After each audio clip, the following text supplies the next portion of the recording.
Today, we've got another reveal of the iPhone 18 Pro Max thanks to new photos, as well as confirmations on all of the new specs and features.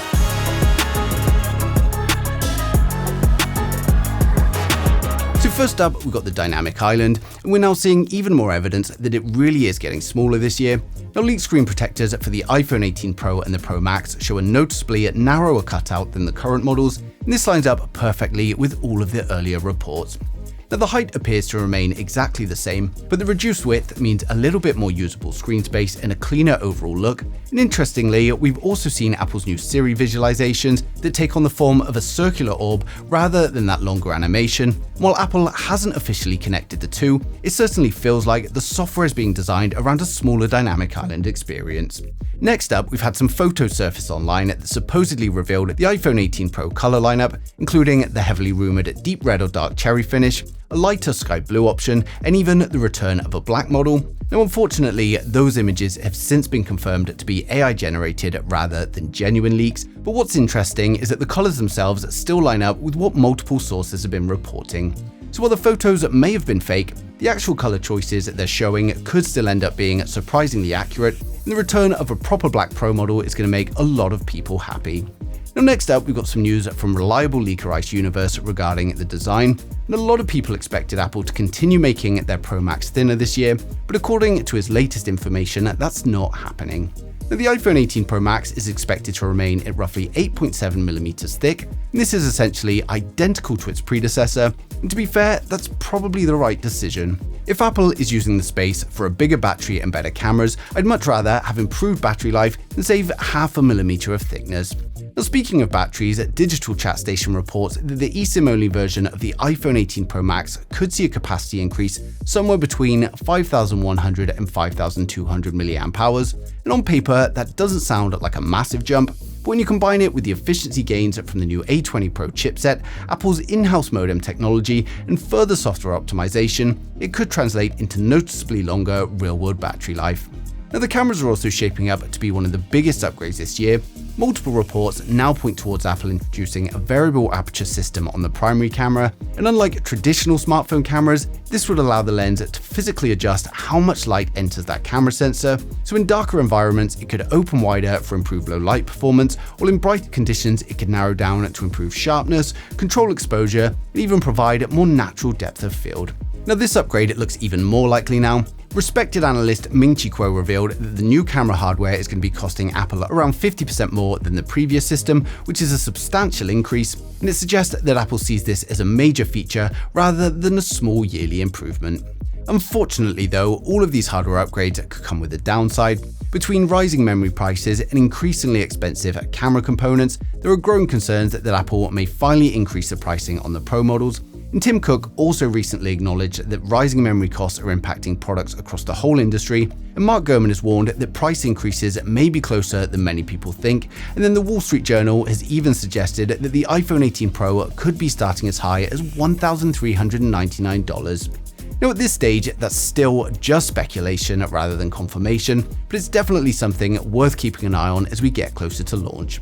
Now, we've also had another batch of images surface online showing the iPhone 18 Pro model in multiple colors. Now, once again, these aren't the final production units, but rather dummy models shared by Sunny Dixon. But what makes these useful though is they give us a good look at the colors themselves as well as the overall design.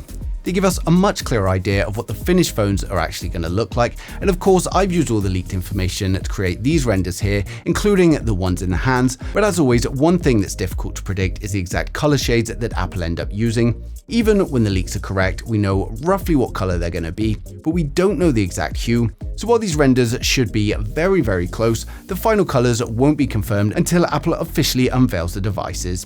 Now, of course, that launch is expected to happen in September, although Apple's release strategy is changing quite a bit this time round. Current reports suggest we're going to see the iPhone 18 Pro models alongside the new folding iPhone Ultra in September, and then the standard iPhone 18 and the iPhone Air 2 are expected to launch early next year instead. It was a very different approach for Apple, but it allows Apple to put much more focus on each product launch individually rather than announcing everything at once, and it stops the more budget-friendly devices competing with the premium.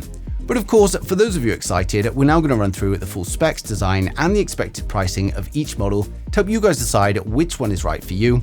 So hit subscribe now and we'll get right into it. So first up, we have the iPhone 18 Pro, and this raises the bar with a 6.3-inch LTPO Super Retina XDR OLED display running at 1 to 120 Hz.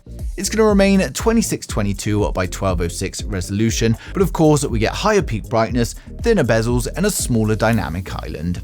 We get a new 42-megapixel selfie camera on the front that's been moved to the top left of the display. Then over on the back, the Pro steps up to a triple camera system with a variable aperture, and that's a 48-megapixel main sensor, a 48-megapixel ultra-wide, and then a new 64-megapixel periscope offering 5 to 10 times optical zoom.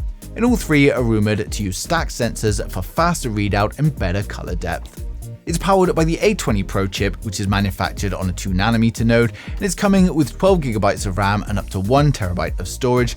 And battery size is going to land around 4,300 mAh for the eSIM only model, with some big improvements to fast charging. Connectivity brings 5G, Wi-Fi 7, Bluetooth 6, ultra-wideband, and the new C2 modem. And it's of course going to ship with iOS 27, and pricing is expected to start from £1,099 or $1,099. Next up, we've got the iPhone 18 Pro Max, Apple's largest flagship model, and we get a 6.9-inch LTPO Super Retina XDR OLED display with a resolution of 2868 by 1320. It's still a 120Hz display with a record-breaking peak brightness and a smaller dynamic island. For the front camera, we get the same 42-megapixel camera we have on the Pro, and again it's been moved to the top left. And then over on the rear, we could see a 200-megapixel primary camera, a 48-megapixel ultra-wide, and a 64-megapixel telephoto, of course with larger apertures and improved sensor readouts for even better zoom and night shots. Now it's running the same A20 Pro chip with 12GB of RAM, but this time we get up to 2TB of storage, and it also packs a much larger battery of 5,200 mAh for the eSIM only model, with improvements to wired and wireless charging. We get 5G, Wi-Fi 7, Bluetooth 6, ultra-wideband, and Apple's C2 modem. And of course, it's running iOS 27, and it's expected to launch around £1,199, or that's going to be $1,199 in USA, and of course, it's launching in September 2026. Finally, we have the Apple iPhone Fold, Apple's most premium iPhone to date. It features a 5.5-inch external display for everyday use, paired with a 7.8-inch internal folding OLED display with a wide tablet-like aspect ratio. Now both displays use punch-hole cameras, with the external camera at the top center of the display and the internal camera in the top left corner. And of course, the standout feature here is that when it's unfolded, the internal display has no visible crease from any angle. Now the device measures at just 9mm thick when it's folded and 4.5mm when unfolded, making it one of the thinnest book-style foldables ever. Now for the selfie camera, it's unknown at the moment, but at least the external punch hole is likely to be an 18-megapixel multi-aspect selfie camera. And then over on the rear, we've got a dual camera setup on a raised camera bar, and current rumors suggest Apple may deliver a 200-megapixel stacked primary camera, and that's going to be paired with a 48-megapixel ultra-wide, and of course it's all alongside Apple's latest AI-powered video features driven by an upgraded neural engine. Now it's going to be powered up by the A20 Pro chip and paired with 12GB of RAM and up to 2TB of storage, and it uses a dual battery system with an estimated combined capacity of around 5,600 mAh, designed to deliver consistent all-day battery life despite the large internal display. Instead of Face ID, Apple has integrated Touch ID into the power button, positioned right above the camera modules, and for connectivity we've got 5G, Wi-Fi 7, Bluetooth 6, and ultra-wideband, and the device runs iOS 27 out of the box. Now the iPhone Fold is expected to launch in black and white color options, with pricing estimated at between $2,000 and $2,500, positioning it firmly as Apple's most expensive and most ambitious iPhone yet. So overall, the iPhone 18 series is shaping up to be a very strong upgrade for a lot of people. We're getting more usable display space, better camera hardware, improved battery life, faster and more efficient chipsets, and of course, plenty of new AI features through iOS. Now that said, because the overall design remains quite similar to the iPhone 17 lineup, I don't think many iPhone 17 users are going to be rushing for an upgrade immediately.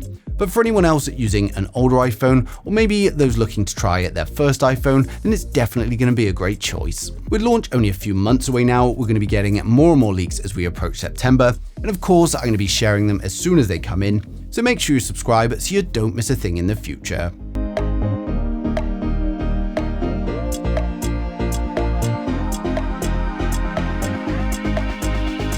you.